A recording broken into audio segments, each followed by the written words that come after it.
नाम सुनकर लगेगा जैसे कोई विश्व विजयी सेना हो और परफॉर्मेंस देखकर लगेगा कि ये किसी दूसरे ग्रह के जीव हैं। ऋतुराज की शालीनता और धोनी की चाणक्य नीति से क्या 2026 का आईपीएल शुरू होने से पहले ही खत्म हो गया? सीएसके की इस विनाशकारी एकादश एक्साइन को देखकर क्रिकेट पंडित भी अब हिसाब लगाने में पसीने छूट रहे हैं। ये केवल 11 खिलाड़ियों की सूची नहीं है, बल्कि ये विरोधियों के आत्मविश्वास को कुचलने का एक सूक्ष्म ब्लूप्रिंट है। आईपीएल 2026। जब क्रिकेट की दुनिया रफ्तार के नशे में पागल है, चेन्नई सुपर किंग्स ने तब बड़े इत्मीनान से अपनी एकादश सजाई है। क्या आप इसे सिर्फ एक टीम कहेंगे? नहीं, ये जैसे अनुभव का संग्रहालय है, जहां युवा व्याकरण सीखने आते हैं और अनुभवी युद्ध जीतने का मंत्र जपने। सीएसके की ये एकादश सिर्फ नामों का मेला नहीं है, बल्कि क्रिकेट की राजनीति का एक क्रूर महाकाव्य है।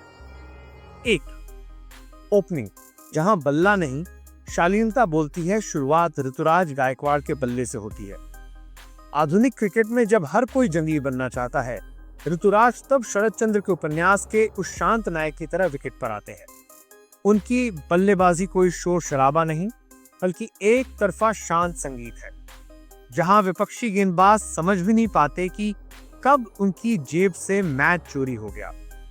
उनके साथी के रूप में जब आयुष मात्रे उतरते हैं, तो लगता है जैसे कोई निष्ठावान छात्र परीक्षा की कॉपी में बहुत सावधानी से मार्जिन खींचकर गणित के सवाल हल कर रहा हो। धैर्य और तकनीक का ऐसा मेल देखकर विपक्षी कप्तान पसीने से तरबतर हो जाते हैं। आक्रमण करें या बस खड़े होकर फील्डिंग देखें। तो मिडिल ऑर्डर, धैर्य की परीक्षा और किस्मत का खेल। 3 नंबर पर जब संजू सैमसन पैड पहनकर उतरते हैं, तब आकाशवाणी के समाचार पढ़ने जैसा एक स्थिर वातावरण बन जाता है। संजू एक ऐसी प्रतिभा है जिनकी बल्लेबाजी को कविता कहना भी कम होगा। हालांकि उस कविता की आखिरी पंक्ति कभी कभी रहस्यमयी तरीके से खो जाती है, लेकिन सीएसके के डेरे में आकर ये अनप्रेडिक्टेबल जीनियस भी जैसे साधु बन गए हैं। और 4 नंबर पर नाम सुनकर ही गैलरी में कंपन होने लगता है, एवल डेविस। दुनिया उन्हें बेबी एबी कहती है, लेकिन मैदान पर और जब गेंदबाजों की धज्जियां उड़ाते हैं, तब लगता है कि बच्चा बड़ा हो गया है और काफी गुस्से में है। इसके बाद आते हैं शिवम दुबे। स्पिनरों के लिए वो यमदूत है। उनका एक छक्का जैसे अंतरिक्ष अनुसंधान का हिस्सा। और लोअर ऑर्डर में अमन खान उन सभी दरारों को भरने के लिए जिनकी कल्पना साधारण बल्लेबाज नहीं कर सकते। डी, वो महामानव, क्रिकेट के पीछे का भविष्यवक्ता। जब मैदान का तापमान चरम पर होता है, तब ग्लव्स पहने विकेट के पीछे एक जीवित किंवदंती खड़ी होती है, महेंद्र सिंह धोनी। लोग कहते हैं कि वो खेलते हैं, असल में वो शतरंज की चालें चलते हैं।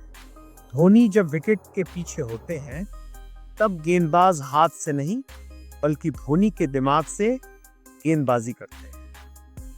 उनके लिए उम्र सिर्फ एक संख्या है, जिसे वो हर साल अपनी फिटनेस और फिनिशिंग से डस्टबिन में फेंक देते हैं। वो सिर्फ खेलते नहीं, वो गेंदबाजों के कान में कह देते हैं, एवत्स उधर मत मारो, कैच वहीं गिरेगा। बॉलिंग अटैक, एक अनुशासित हत्यारी वाहिनी। बॉलिंग में नाथन एलिस हैं, जिनकी स्लोअर गेंदों को समझने के लिए बल्लेबाजों को पीएचडी करनी पड़ी। साथ में खलील अहमद हैं, जो बाएं हाथ की स्विंग से नई गेंद को अपनी उंगलियों के इशारे पर नचाते हैं। बीच के ओवरों में आते हैं अफगान जादूगर नूर अहमद। उनकी गूगली समझने से ज्यादा आसान ट्रंप के ट्वीट का मतलब समझना है। और अंत में मुकेश चौधरी, जिनकी लाइन और लेंथ बिल्कुल घड़ी की सुइयों की तरह सटीक है, जो विरोधियों के रन रेट का गला घोंट देती है। क्या ये सिर्फ क्रिकेट है? 2026 की चेन्नई सुपर किंग्स कोई टीम नहीं है, ये एक मानसिक संस्थान है। यहाँ प्रतिद्वंद्वी को सिर्फ रन से नहीं हराया जाता, बल्कि उनके आत्मविश्वास को चकनाचूर कर दिया जाता है। जब पीले जर्सी वाले मैदान में उतरते हैं, तो वे केवल क्रिकेट नहीं खेलते, वे प्रतिद्वंद्वी के मस्तिष्क के न्यूरॉन्स की एक जटिल परीक्षा लेते हैं। इसलिए सावधान, सीएसके के खिलाफ जीतने का मतलब सिर्फ गेंद को मारना नहीं है, सीएसके के खिलाफ जीतने का मतलब है। चाणक्य के डेरे में घुसकर उनकी दाढ़ी खींच कर लाना, वो संभव है या नहीं, ये 2026 की आखिरी गेंद ही बताएगी।